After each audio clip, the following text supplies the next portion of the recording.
딸이 결혼을 앞두고 내게 물었습니다. 엄마 아빠는 지금까지 뭐 한 거야? 순간 숨이 턱 막혔습니다. 허리 다치면서도 청소일 했던 날들, 딸 등록금 마련하려 밤새 닦았던 바닥, 외식 한 번 못 시켜줘 미안했던 기억들, 그 모든 시간들이 한순간에 무너졌습니다. 하지만 그 아이가 엄마가 되는 모습을 지켜보며 비로소 알게 됐습니다. 부모 노릇엔 정답이 없다는 걸. 그럼 오늘의 사연 시작하겠습니다. 요즘 허리가 다시 아파온다. 가만히 서 있어도 쿡쿡 쑤시고 잠들기 전 누우면 왼쪽 엉덩이부터 저릿하게 저려온다. 가장 먼저 생각난 건 그날이었다.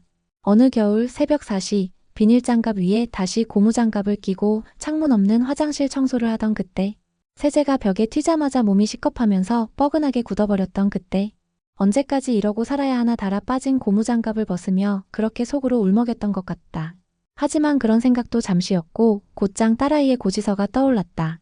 이번 학기 등록금이 좀 올랐어요, 엄마. 그 말 한마디면 허리 통증은 늘 뒷전이 됐다. 딸은 그런 나를 모른다. 알 수 없고 어쩌면 모르는 게 당연할지도 모르겠다. 결혼을 앞두고 딸이 말했다. 엄마 아빠는 지금까지 뭐 한 거야? 처음엔 무슨 말인지 몰랐다. 그 말이 어떤 의미로 내게 박히게 될지 처음엔 미처 몰랐다. 그날은 평소처럼 늦은 저녁 딸이 일찍 들어온다며 함께 식탁에 앉은 날이었다. 딸은 예비시댁 이야기를 꺼냈다. 신혼집도 해주신대. 예단도 안 받겠다 하시고. 그래, 나도 놀라웠다. 요즘 그런 집 있나 싶을 정도로. 하지만 그 말 뒤에 딸이 던진 그 말은 너무 날카로웠다. 엄마 아빠는 왜 아무것도 못 해줘? 뭐가? 친구들은 다 결혼할 때 집도 받고 예물도 받고 부모가 다 해주던데 나는 왜 이런 것도 못 받아? 나는 젓가락을 놓은 채 한동안 아무 말도 하지 못했다. 예비시댁에 창피해 죽겠어. 우리 쪽에선 아무것도 못 해주니까. 딸은 고개를 숙이며 말했다. 마치 우리가 죄라도 지은 듯. 그 순간 마음속 어딘가가 툭 하고 부러지는 소리가 들렸다. 사위 될 사람이 얼마나 좋은 사람인지, 그 가족들이 얼마나 따뜻한 분들인지 딸은 이미 여러 번 이야기했다. 그런데도 딸은 우리를 해주지 못한 부모로만 바라보았다. 딸이 방으로 들어간 뒤 나는 부엌 싱크대에 기대어 한참을 멍하니 있었다. 엄마 아빠는 지금까지 뭐 한 거야? 그 말이 맴돌았다. 정말 우리는 뭐 한 걸까? 나와 남편은 둘 다 고졸이다. 남편은 20년 넘게 공장에서 일했고 나는 이 집 저 집 청소 다니며 살림을 했다. 한 달에 한두 번 외식하는 것도 사치처럼 느껴졌고 딸에게 새 옷 사줄 때면 꼭 반값 세일 코너에서 골랐다. 그러다 어느 날 딸이 나도 브랜드 입고 싶어 하며 문을 쾅 닫고 들어간 적이 있었다. 그날 밤 남편은 마당에 나가 담배를 5개 피나 피워댔다. 애한테 미안해서 잠이 안 온다 그렇게 한숨만 쉬던 남편. 우린 정말 가진 게 없었다. 하지만 없다는 이유로 사랑마저 주지 않았던 건 아니다. 딸을 위해 매일 도시락을 싸고 수학학원 대신 집에서 밤마다 문제집을 같이 풀었다. 그게 다였다. 우리는 그게 최선이었고 진심이었다. 그날 이후 딸은 전보다 말수가 줄었다. 엄마, 예단 예물은 그냥 내가 준비할게. 그냥 넘기면 안 될 것 같아. 딸이 그렇게 말하는 걸 들으면서도 나는 아무 말도 못했다. 사위 될 사람 집에서 부담 없게 하자고 했다는데도 딸은 그저 우리 집은 아무것도 못 해준다는 생각에서 벗어나질 못했다. 아니, 어쩌면 내가 그랬는지도 모른다. 내 스스로가 부끄러운 부모라는 굴레에 갇힌 건 아닐까? 그날 밤 남편은 오래된 앨범을 꺼내들었다. 딸이 4살 때 처음 자전거를 탄 날. 코올리게 딸을 안고 있던 내 모습. 그 사진을 가만히 들여다보던 남편이 불쑥 말했다. 그땐 그래도 웃고 있었네. 우린. 그래, 그랬다. 비록 가진 건 없었지만 그때 우리는 웃고 있었다. 딸이 넘어질까 뒤에서 밀어주던 내 손, 자전거를 타고 해맑게 웃던 딸의 눈. 그 안에는 세상 어느 예물보다 귀한 사랑이 있었는데 왜 지금 우리는 딸에게 못해준 부모로만 남는 걸까? 다음날 딸의 웨딩 촬영 날이었다. 드레스를 입고 나오는 딸을 보며 나는 가슴이 먹먹해졌다. 고운 것도 예쁜 것도 그냥 멀게만 느껴졌다. 엄마, 아빠, 이쪽 좀 봐요. 스튜디오 직원의 말에 우리는 딸 옆에 섰다. 찰칵. 그 순간 딸이 나지막이 말했다. 엄마 미안해. 그날 그렇게 말한 거. 나는 고개를 끄덕였지만 눈물이 터질까봐 말은 하지 못했다. 그 말 한마디가 그저 너무 늦게 들려온 것 같아 아팠다. 한 달 뒤. 딸의 결혼식이 다가오면서 신혼집 마련 문제로 시댁과 우리 집이 번갈아가며 바빠졌다. 사위 될 아이는 혼수도 최소로 하자고 했고 예단도 예물도 간소하게 하자는 분위기였지만 막상 결혼식이 다가오자 딸은 말수가 더욱 줄었다. 그날은 신혼집 이사 날이었다. 예비 사위는 먼저 이삿짐 센터와 함께 도착했고 우리 부부는 버스를 타고 뒤따라갔다. 서초의 작은 신축 오피스텔. 그래도 신혼집이라며 딸이 두 손 모아 고른 곳이었다. 엄마, 이것 좀 안으로 들여놔줘. 딸은 현관에서 상자를 넘기고는 곧바로 방 안으로 들어갔다. 그리고는 끝내 나오지 않았다. 도와주러 간 건데 딸은 마치 우리를 피하는 듯했다. 남편은 괜찮다며 묵묵히 커튼을 달고 전등 스위치를 확인했지만 나 역시 문득문득 딸의 침묵이 낯설게 느껴졌다. 그래, 민망할 수도 있겠지. 시댁에서는 이렇게까지 직접 나와주지 않았으니까. 하지만 우리는 그저 그날 딸의 새로운 시작을 함께 축하해주고 싶었던 것뿐이었다. 이삿짐이 어느 정도 정리되고 예비사위가 음료수를 사오겠다며 나간 사이 딸과 나만 거실에 남았다. 지은아. 나는 조심스레 딸을 불렀다. 딸은 스마트폰을 만지작거리다가 얼굴을 들지 않은 채 대답했다. 응. 엄마가 너 결혼 준비하면서 마음에 안 들게 한 거 있으면 얘기해봐. 그날 그 말 아직 마음에 걸려서 그래. 한참의 침묵. 그리고 딸의 입에서 나온 말은 이랬다. 나는 그냥 친구들처럼 되고 싶었어. 딸의 목소리는 작았지만 단호했다. 부모한테 뭐든 받으면서 당당하게 결혼하고 싶었어. 예단 보내고 예물 해가고 친구들 엄마처럼 예식장 로비에서 우리 딸 예쁘죠? 하면서 웃고 싶었어. 나는 아무 말도 할 수 없었다. 그런 딸을 보며 어떤 말도 위로가 되지 않을 것 같았다. 집에 돌아오는 길 남편은 조용했다. 버스 창밖으로 흘러가는 풍경 속에서 우리는 아무 말도 하지 않았다. 한참 후 남편이 작게 중얼였다. 우리 너무 못한 건가? 나는 고개를 저었다. 나는 그렇게 생각 안 해. 딸이 모르는 게 있을 뿐이지. 우리가 해온 걸 우리가 몰라서야 되겠어? 남편은 입을 다물었지만 그 말이 위로가 된 듯 살짝 고개를 끄덕였다. 그렇게 우리는 조용히 집으로 돌아왔다. 며칠 뒤 남편이 낡은 노란 봉투 하나를 내밀었다. 이거 딸 결혼식 날 주려고 모은 거야. 그 안에는 5만 원권 몇 장과 은행 봉투가 들어있었다. 적금 통장. 지은 결혼 준비용이라 쓰인 작은 메모와 함께. 이거 나도 몰랐는데 언제부터 넣은 거야? 2년 전부터. 뭐라도 주고 싶었어. 딸이 말한 것처럼 우린 못해주는 게 많으니까. 나는 고개를 떨궜다. 그 안에 적힌 금액은 크지 않았지만 남편의 손등은 굳은 살로 뒤덮여 있었고 그 손이 만든 액수는 내게 눈물나게 소중했다. 딸은 이걸 보고 뭐라고 할까? 그래도 조금은 알아주지 않을까? 우리의 마음을. 결혼식 하루 전 나는 딸을 다시 불렀다. 지은아, 엄마가 너한테 뭐 하나 주고 싶어. 나는 남편의 봉투를 조심스레 건넸다. 이게 뭐야? 네가 어릴 때부터 조금씩 모아온 거야. 이게 부족하다 생각할지도 모르겠지만 엄마 아빠는 이게 우리 마음 전부야. 딸은 아무 말 없이 봉투를 내려다보았다. 그리고 눈을 감았다. 엄마. 응. 나도 이제 조금은 알 것 같아. 그 말이 무슨 뜻이었는지는 결혼식 당일 딸이 입은 웨딩드레스보다 그 말을 들은 내 마음이 더 눈부셨다. 결혼식 당일 아침 딸아이 방에 불이 아직 꺼져 있었다. 드레스 입는 시간이 다가오는데도 방 안은 고요했다. 나는 노크를 몇 번이고 망설이다가 조심스레 문을 열었다. 딸은 침대에 웨딩드레스를 펼쳐놓은 채 옷걸이 하나를 매만지고 있었다. 깨끗하게 다려진 베일, 수줍은 듯 빛나는 머리핀. 그리고 그 곁에 놓인 우리가 전날 건넨 그 봉투. 딸은 고개를 들었다. 엄마, 오늘 아빠 울지도 몰라. 나는 피식 웃었다. 울긴 누가 울어. 아빠는 꼭 참는 척하다가 주례사 끝나면 몰래 화장실 갈걸. 그거 나도 알아. 딸이 작게 웃었다. 그 웃음을 보며 나는 왠지 모르게 안도했다. 적어도 오늘은 딸의 표정이 따뜻했으니까. 예식장은 생각보다 썰렁했다. 조용히 양쪽 손님을 비교하게 되는 게 예상보다 더 고통스러웠다. 신랑 쪽은 이미 하객들로 북적였지만 우리 쪽은 절반도 채우지 못한 좌석들. 가족이라 부를 만한 친척도 적었고 동네 사람들 중엔 멀다고 일이 있다고 사양한 이들도 많았다. 사돈 어른 괜찮으세요? 예비사위 어머님이 다가와 환하게 웃으며 말을 건넸다. 아이고, 이런 건 숫자보다 마음이죠. 남편은 멋쩍게 웃었고 나는 꾸벅 고개를 숙였다. 딸의 친구들이 조심스럽게 다가와 사진을 찍어달라고 했을 때 나는 카메라를 들면서도 자꾸 손끝이 떨렸다. 여기요, 어머님. 좀 더 밝게 웃어주세요. 나는 억지로 입꼬리를 끌어올리며 사진기의 셔터음만 따라갔다. 딸의 드레스 자락을 살짝 들고 있는 사위의 손이 참 다정해 보였다. 딸은 고개를 숙이며 웃고 있었고 그 얼굴엔 그동안 보지 못했던 편안함이 묻어나 있었다. 식이 끝나고 작은 연회장에서 간단한 피로연이 열렸다. 하객들과 인사를 나누느라 정신이 없었고 조금 늦게 식탁에 앉은 나는 그제야 물 한 모금을 삼켰다. 그때였다. 딸이 조용히 내 옆에 와 앉았다. 엄마, 오늘 어땠어? 예쁘더라. 너무 예뻤어. 진짜? 울까봐 걱정했는데. 나는 웃으며 고개를 저었다. 엄마는 안 울었어. 대신 속이 좀 시큰했지. 딸이 손을 뻗어 내 손등을 살짝 감싸주었다. 나 아직 멀었지? 무슨 소리야. 사람 마음이란 게 그렇게 단숨에 커지진 않더라고. 내가 부모 마음을 다 알기엔 아직 멀었단 얘기야. 딸의 목소리는 작고 단단했다. 그리고 그 말 한마디가 그날 받은 어떤 축하보다 뭉클했다. 집으로 돌아오는 차 안에서 남편은 식당 앞에 차를 잠깐 세웠다.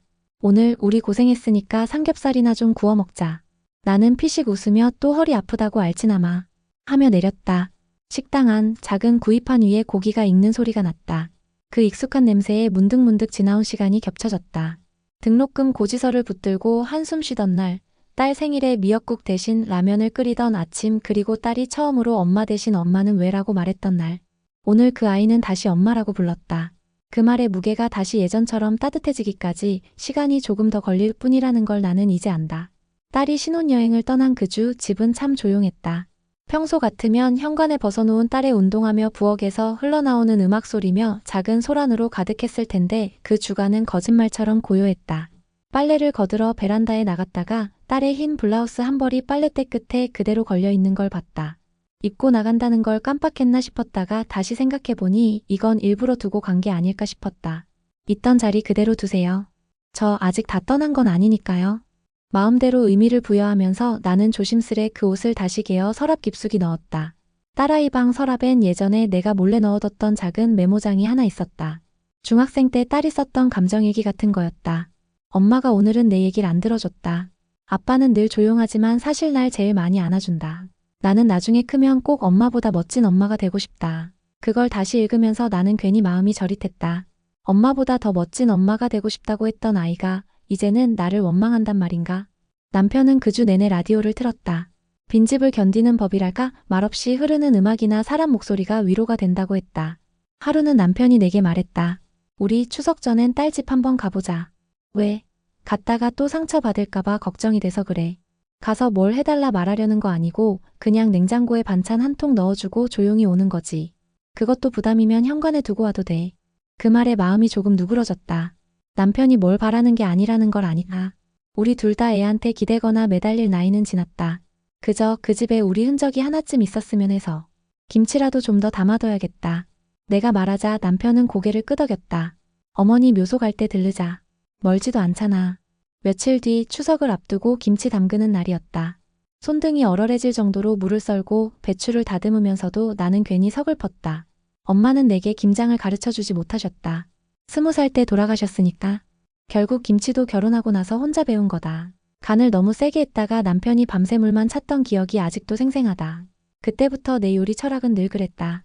덜 짜게, 덜 맵게, 덜 무겁게. 그래서 내 음식은 늘 삼삼하다. 아마 딸도 그걸 안 좋아했겠지. 엄마 김치 너무 밍밍해. 어릴 적 딸이 말하던 그 말이 그날따라 자꾸 귀에 맴돌았다. 추석 이틀 전 우리는 딸 집 근처를 찾았다. 남편이 조심스레 김치통을 내려놓으며 문자 하나를 남겼다. 지은아, 김치 놓고 간다. 문 앞이야. 부담 갖지 말고 입맛에 안 맞으면 그냥 버려도 돼. 그리고 차를 타고 돌아서는 순간 복도 저편에서 타닥타닥 구두 굽소리가 들렸다. 문득 고개를 돌리자 딸이 손에 회사 서류 가방을 든 채 문 쪽으로 걸어오고 있었다. 우리는 그 자리에 얼어붙었다. 딸 역시 우리 둘을 보고 순간 멈칫하더니 천천히 고개를 숙였다. 왔어요? 그 짧은 인사가 어째서 그렇게 뭉클하게 들렸는지 모르겠다. 그래, 마침 김치 갖다 주고 가려던 참이야. 남편이 어색하게 웃었다. 그냥 문 앞에 두고 가려고 했는데 잘 왔어요. 딸이 그 말과 함께 문을 열고 김치통을 들었다. 아빠, 무김치도 있죠? 딸이 문득 말했다. 그거 내가 제일 좋아하잖아. 딸은 문 안으로 들어가면서 조심스레 그 말을 덧붙였다. 그날 밤 남편은 TV를 보며 중얼거렸다. 지은이가 웃었다. 그래, 그거면 됐지. 나는 천천히 고개를 끄덕였다. 아이의 마음도 조금씩 천천히 돌아오는 걸까? 딸이 결혼한 지 2달이 지났을 무렵 문득 딸에게서 전화가 왔다. 평소라면 카톡 하나로도 충분했을 짧은 말이었지만 그날따라 딸은 전화를 걸어왔다. 엄마 혹시 시간 좀 돼? 왜? 무슨 일 있어? 아니 그냥 잠깐만 좀 들려주라. 그렇게 딸 집을 다시 찾게 되었다. 현관문을 열자 딸은 방금 전까지 울었던 듯 눈이 빨갰다. 지은아 무슨 일이야? 아무것도 아냐. 그냥 좀 힘들어서. 딸은 어색하게 웃으며 거실로 나를 안내했다. 테이블 위에는 설거지 덜 된 그릇과 바닥에는 빨래 바구니가 어지럽게 널려 있었다. 남편은 오늘 야근이래. 딸은 아무렇지 않은 척 말했지만 그 말 뒤에 붙은 긴 한숨이 괜히 마음을 무겁게 만들었다. 설거지는 왜 안 했어? 아침부터 머리가 지끈지끈해서 하루 종일 누워 있었어. 나는 말없이 싱크대로 향했다. 빨래도 돌려야겠고 쓰레기도 비워야겠고 그러다 세탁기 앞에 섰을 때 이상한 점이 하나 눈에 띄었다. 세탁기 문을 안 닫고 돌렸네. 열려있는 세탁기 안은 젖은 채로 엉켜버린 옷들이 엉켜 있었다. 지은아, 이거 그냥 둔 거야? 딸은 머리를 감싸며 말했다. 아, 그거 돌렸는데 어떻게 정지시키는지 모르겠어서. 그 말에 나는 순간 멈칫했다. 세탁기 버튼 하나 그걸 모른다고? 딸은 결혼 전까지 집안일이라고는 제대로 해본 적이 없었다. 학교 다닐 때도 직장 다닐 때도 늘 내가 공부나 해, 살림은 우리가 해줄게라며 남편과 내가 다 떠안았다. 그땐 그게 사랑이라고 생각했다. 공부를 잘하면 미래가 편할 거라고 살림이야 어차피 배우면 된다고 믿었다. 그런데 지금 딸은 그 하나를 몰라 하루 종일 젖은 빨래를 그냥 둔 채 머리만 감싸고 있었다. 세탁기 버튼을 눌러 탈수 기능을 다시 작동시키면서도 내 마음은 어쩐지 한쪽이 허물어지는 것 같았다. 내가 잘못한 걸까? 딸을 너무 편하게만 키운 걸까? 아니면 지금이 그냥 혼자인 시간이 처음이라 그런 걸까? 딸은 소파에 앉은 채 나를 향해 중얼거렸다. 엄마, 나 결혼하면 막 인생이 반짝반짝할 줄 알았어. 근데 그냥 매일이 반복이야. 설거지, 빨래, 마트 갔다가 다시 정리하고 남편 밥 차리고 근데 그게 왜 이렇게 외롭지? 나는 그 말에 선뜻 답하지 못했다. 결혼이란 게 원래 그런 거라고 말해주고 싶으면서도 그 말을 내뱉는 순간 딸이 완전히 무너질까봐 두려웠다. 그래서 조용히 딸 옆에 앉았다. 딸은 다시 고개를 숙이며 말했다. 나 엄마처럼 못할 것 같아. 엄마는 그렇게 다 해냈잖아.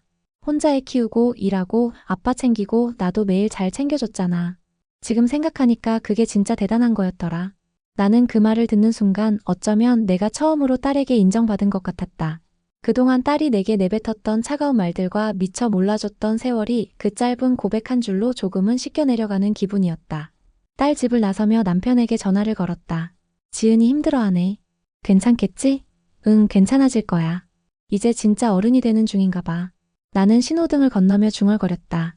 우리가 아직 해줄 게 남았나 봐. 그래. 이번엔 방법을 안 알려주는 대신 그냥 곁에 있어주는 거지. 남편의 말에 괜히 코끝이 찡했다. 그날 밤 딸에게서 톡이 왔다. 엄마, 세탁기 정지 버튼 다시 알려줘. 잊어버렸어. 히읗히읗 다음엔 나 혼자 할게. 그 웃는 이모티콘이 괜히 울컥하게 했다. 토요일 저녁이었다. 냉장고에 있던 반찬을 꺼내 정리하고 있는데 딸에게서 전화가 왔다. 화면에 지은이라는 이름이 떴고 그 순간 나는 무슨 일인가 보다 싶었다. 엄마. 응? 혹시 오늘 시간 돼?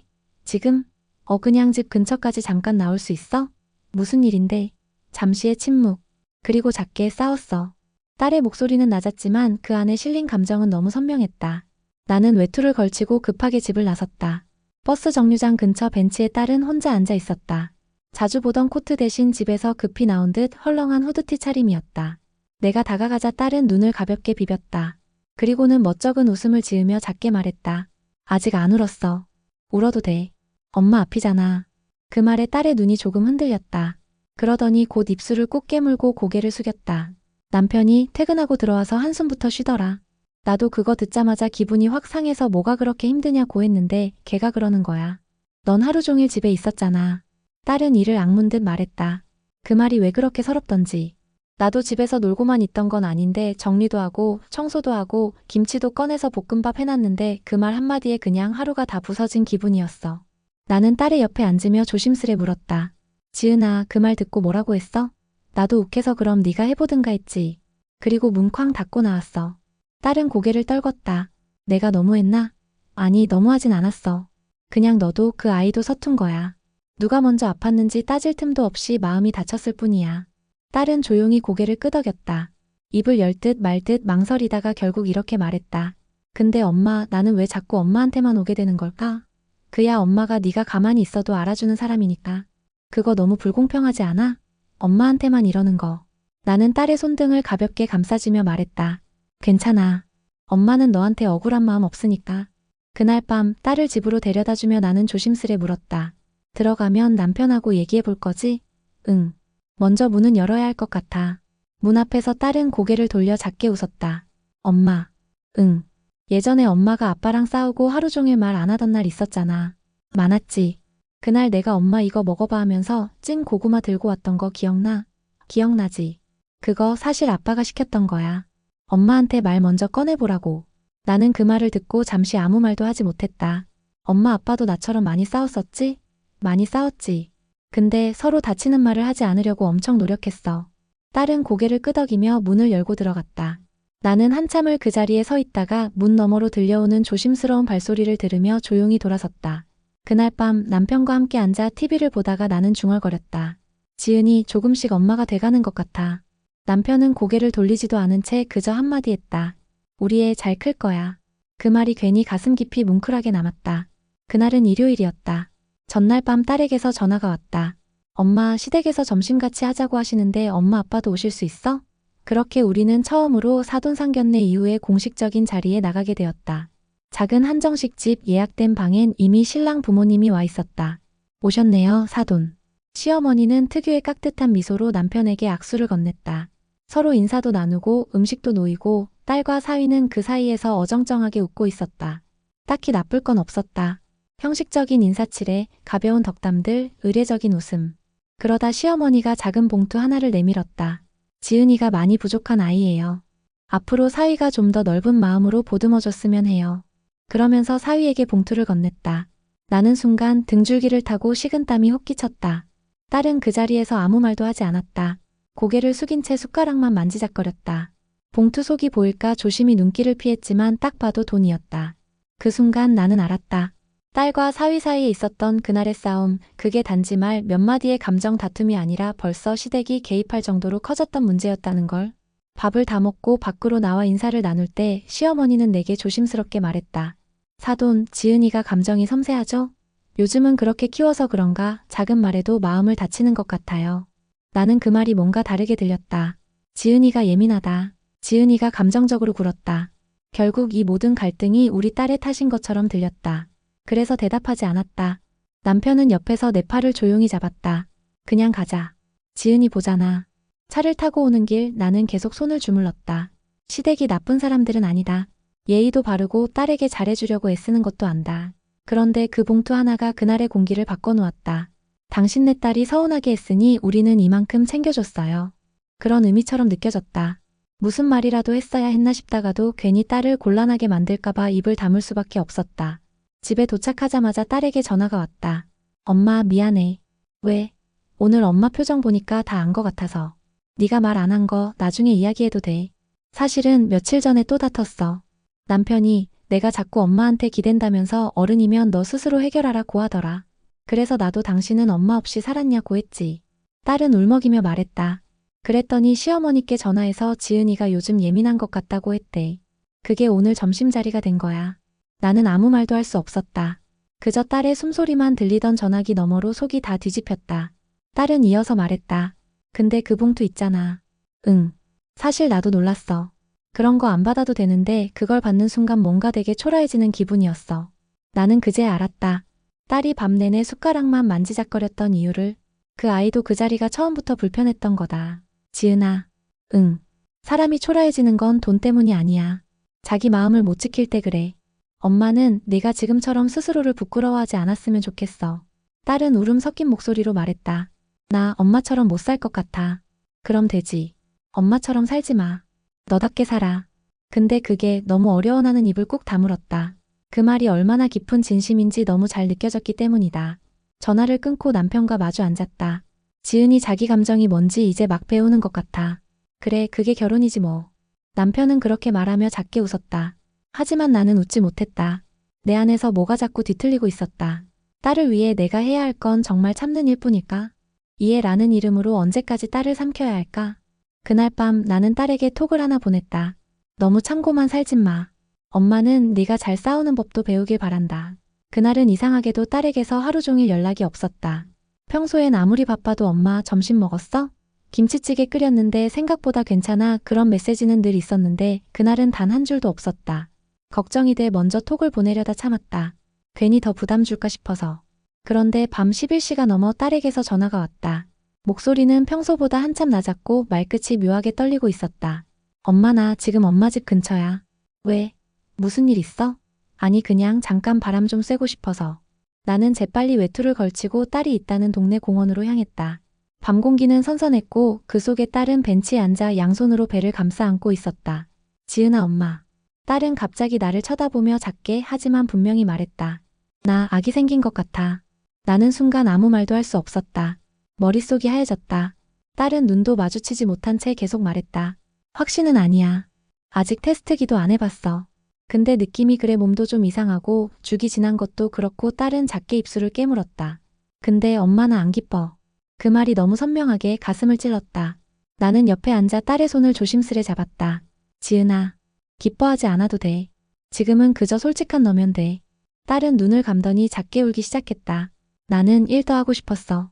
일도 제대로 안 잡혔고 집 대출도 아직 남았고 시댁에서는 벌써부터 손주 기다린다는 말 나왔는데 이건 너무 갑작스러워. 나는 그 말을 들으며 이 아이가 얼마나 혼자 안에서 많은 걸 삼켰는지 알 것 같았다. 어릴 때처럼 입술 삐죽 내밀고 엉엉 우는 대신 이젠 조용히 혼자 밤길을 걸어와야 엄마 앞에 앉을 수 있는 아이. 그게 어쩐지 너무 아팠다. 병원은 가봤어? 아니, 무서워서. 혼자 가지 마. 내일 엄마랑 같이 가자.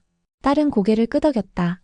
지은아, 아기는 너무 빨리 와도 너무 늦게 와도 사람 마음이 따라가지 못할 때가 많아.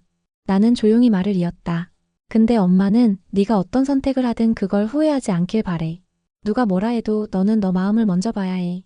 딸은 눈물로 얼룩진 얼굴로 말했다. 엄마, 혹시 나 아기 낳고 싶지 않으면 나쁜 사람인 걸까? 나는 단호히 말했다. 아니, 절대 아니야. 그런 감정 그 자체로 충분히 이해받을 자격이 있어. 딸은 고개를 떨구고 입을 꾹 다물었다. 엄마는 지은이 네가 엄마가 되기 전에 사람으로 먼저 행복해졌으면 좋겠어. 그날 밤 딸은 우리 집에서 자고 갔다. 오랜만에 마주 앉아 라면을 끓였고 라면 국물에 김치 얹어 말없이 함께 먹었다. 자정이 넘어 딸은 내 방 문을 열고 들어와 작게 말했다. 엄마, 나 내일 병원 같이 가줘. 혼자서는 겁이 나. 나는 그 말을 기다리고 있었다. 그 한마디가 얼마나 큰 용기였는지 너무 잘 알기 때문에. 그럼 내일 따뜻한 커피도 사가자. 응, 근데 엄마. 왜? 나 진짜 엄마가 돼도 괜찮을까? 나는 말 대신 딸의 손을 꼭 잡았다. 그래, 누가 뭐래도 너라면 괜찮을 거야. 다음 날 아침. 딸은 눈이 퉁퉁 부은 채 식탁에 앉아 있었다. 아침밥은 겨우 두어 숟갈 뜨더니 커피만 몇 모금 삼켰다. 출근 안 해도 돼? 오전 반찬 했어. 엄마랑 같이 병원 가려고. 나는 아무 말 없이 딸의 가방 안에 물티슈와 작은 생수병, 간단한 간식을 넣었다. 딸이 나를 물끄러미 보며 말했다. 엄마는 참 잘 챙긴다. 사람 마음까지. 그 말 한마디에 울컥할 뻔했지만 나는 아무렇지 않은 척 조용히 외투를 걸쳤다. 산부인과 대기실은 조용했지만 묘하게 긴장감이 감돌았다. 젊은 부부도 있었고 홀로 온 여성들도 있었다. 딸은 초조한 듯 잡지를 넘겼다. 나는 딸의 손등을 가볍게 감쌌다. 지은아, 무서우면 얘기해. 딸은 고개를 끄덕였다. 이름이 불리고 진료실 안으로 들어간 딸을 바라보며 나는 혼자 대기실에 남았다. 그 몇 분이 어쩌면 몇 시간처럼 길게 느껴졌다. 엄마. 진료실에서 나온 딸의 손에는 작은 흑백 초음파 사진 한 장이 들려 있었다. 6주래. 심장 뛰고 있대. 딸은 그 말을 하며 작게 웃었다. 그 웃음이 울음 같기도 하고 안도 같기도 해서 나는 조심스레 물었다. 어때, 지은아? 어떤 마음이야? 딸은 초음파 사진을 내려다보았다. 작은 콩알 하나가 까만 점 안에서 조용히 흔들리고 있었다. 처음엔 도망치고 싶었어. 나한테는 아직 무거운 일이란 생각만 들었어. 근데 그 심장 소리 듣는 순간 뭐랄까 나 혼자가 아니구나 싶었어. 나는 딸의 어깨에 손을 얹었다. 그래서 결정했어? 딸은 천천히 고개를 끄덕였다. 응. 나 이 아이 낳을래. 엄마가 될 준비는 아직 멀었지만 도망은 안 갈래. 집에 돌아와 딸은 조용히 옷장을 열더니 기록장을 꺼내 들었다. 아직 몇 장밖에 채워지지 않은 다이어리에 딸은 연필로 뭔가를 쓰기 시작했다. 나는 조용히 창가에 앉아 그 모습을 바라보았다. 딸은 자신의 속도로 엄마가 되어가고 있었다. 누가 대신 밀어주거나 끌고 가지 않아도 딸은 스스로 서 있으려 노력하고 있었다. 저녁이 되자 딸은 사위에게 전화를 걸었다. 나는 일부러 그 자리를 비켜주었다. 작은 방문을 닫고 거실에 앉아 있었는데 조금 뒤 방에서 울먹이는 목소리가 들렸다. 미안해. 나 너무 겁났어. 근데 나 이제 도망 안 갈게. 그 말에 괜히 눈물이 났다. 엄마라는 이름을 받아들인다는 건 누군가의 엄마가 되기 전에 스스로를 더 깊이 안아주는 일이니까. 그날 밤 딸이 내 손에 초음파 사진을 건넸다. 이거 엄마가 갖고 있어 줄래? 왜? 나중에 지칠 때마다 보게. 나는 사진을 받아들고 딸을 꼭 안았다. 지은아.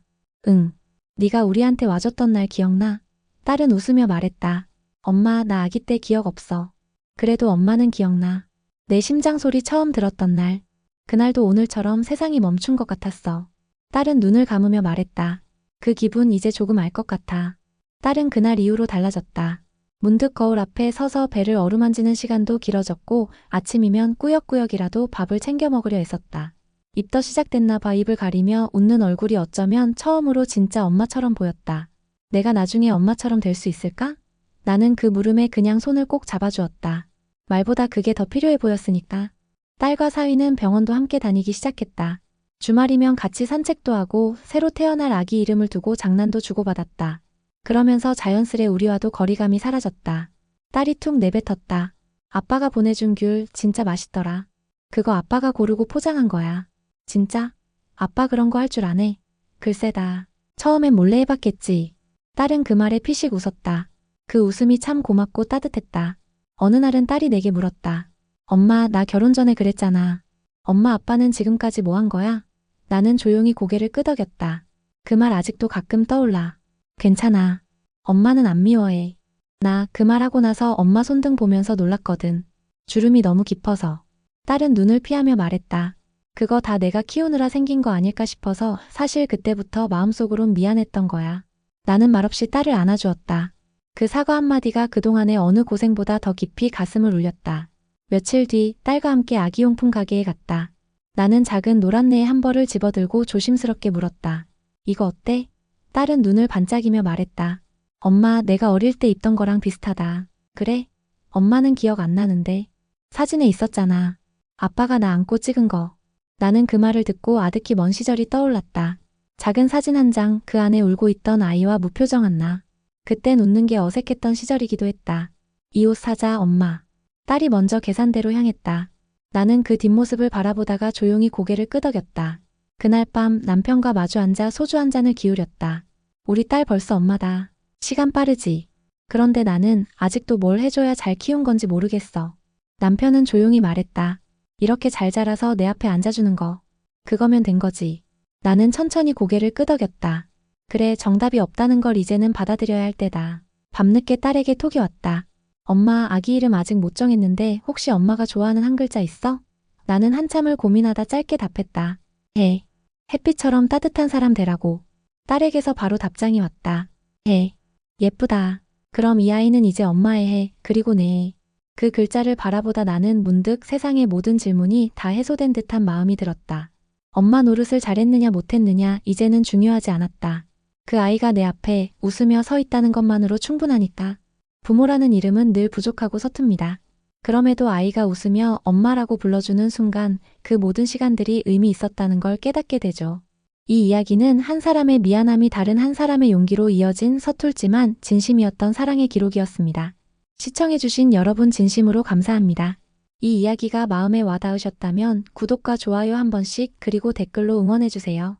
여러분의 응원은 더 좋은 이야기로 돌아옵니다. 지금까지 미소한줌 이야기였습니다. 감사합니다.